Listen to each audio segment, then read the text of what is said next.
How to discover Facebook memories. Hi guys, so in this video I will teach you how to discover Facebook memories. So if you want to learn how it's done, watch this video until the very end.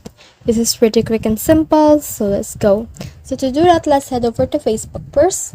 And then after that, just click on these three lines right here in order to head over to our menu. And once you're on the menu, just scroll down until on the shortcuts right here, you will see the memories. So just click on the memories right there. And you will see here some layouts that you can use on your memories. So you can use this then and now.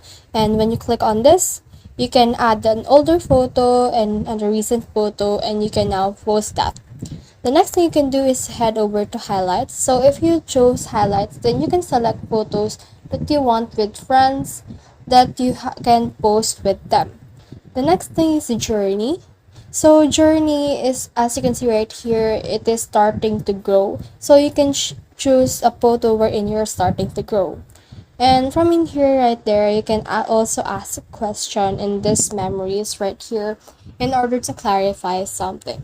So just click on this create a new post and you can apply those layouts for your memories.